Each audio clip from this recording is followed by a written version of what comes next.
you may already know, the iPhone 16 lineup, iPhone 16 Pro sales are down, iPhone 16 Pro Max sales are down, iPhone 16 Plus sales are way up, and the baseline smaller iPhone 16 sales are also up a bit. The biggest winner is the iPhone 16 Plus. iPhone 16, the small one, the regular one, is up 10% year on year for the first weekend pre-order sales. This is all information supplied by analyst Ming. So what he's doing is he's got this tabular thing, and it's basically he posted it as a Medium article. I'm gonna put the link in the description down below because that's where I'm getting the information. Great guy.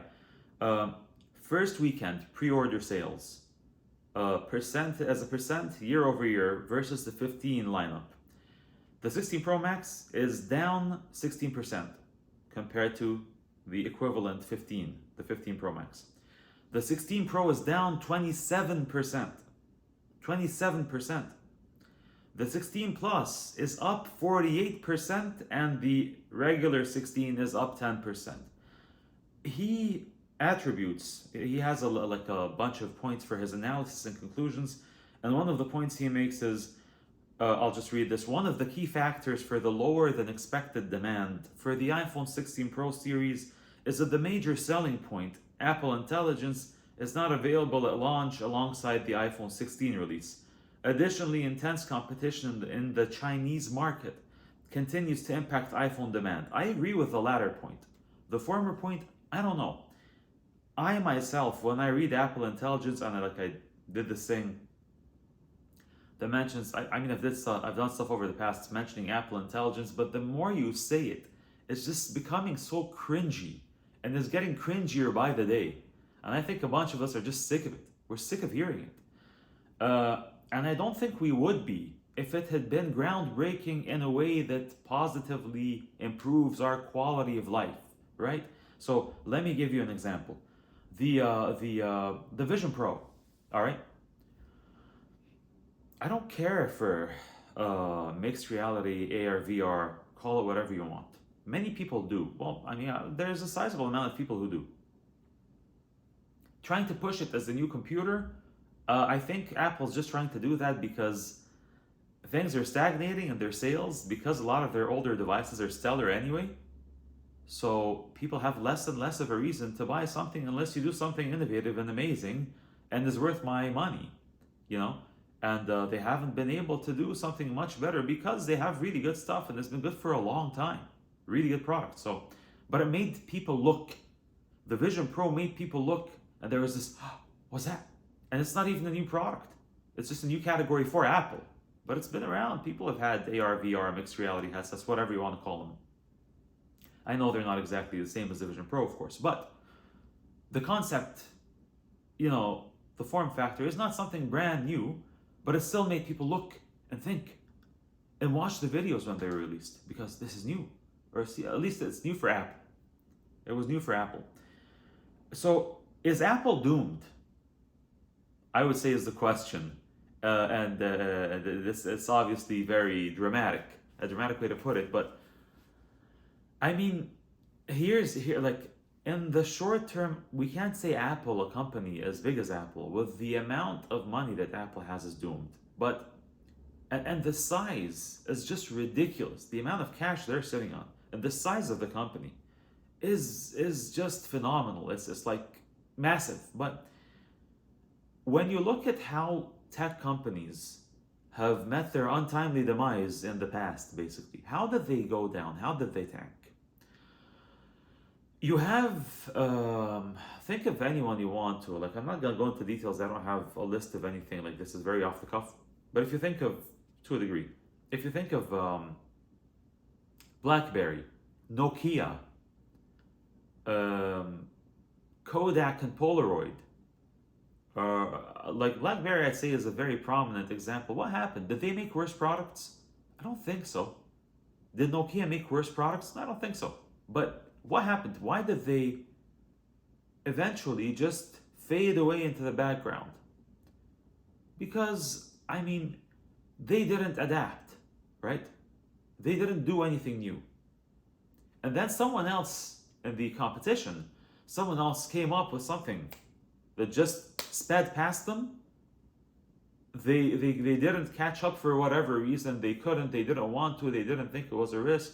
They thought it was a risk, but they weren't able to make the improvement. They weren't able to adapt. Whatever it is, they didn't catch up. So they fell behind. Now, in this day and age, can you say that the iPhone has been surpassed, or even Mac devices with their different variations, have they been surpassed by a competitor that's available large scale on the market? Not in a way like you have the trifold Mate XT phone by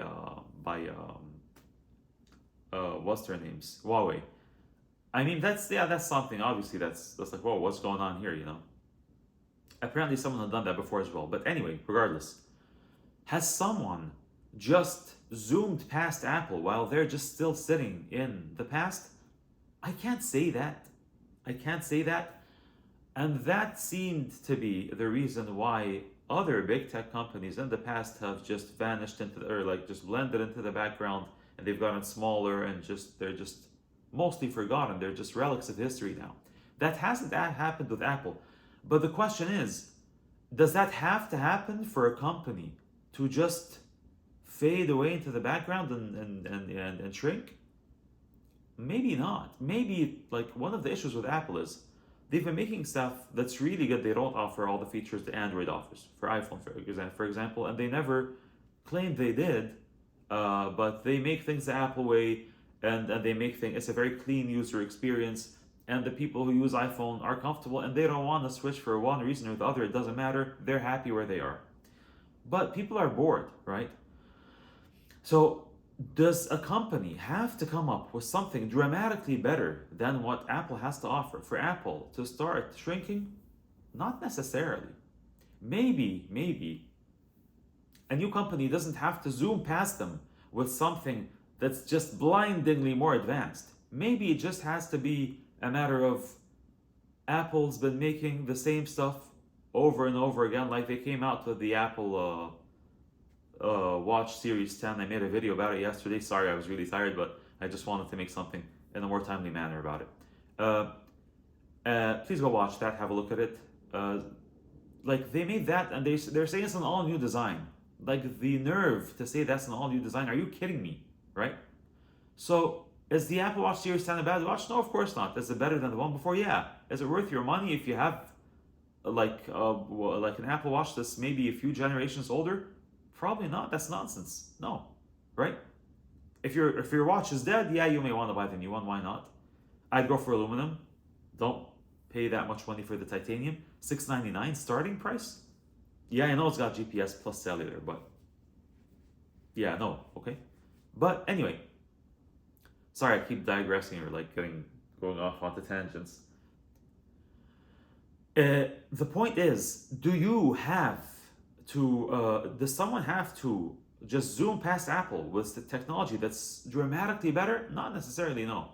I think maybe if Apple just keeps making things that are a little bit better, incrementally better every year, when the device, whatever it is, the iPhone, the watch, the Mac, the whatever it is, that's been out for 3, maybe even 4 years, is really good, and it's not enticing enough for the standard classic Apple user to buy the new thing, maybe the competitor doesn't have to make something dramatically better.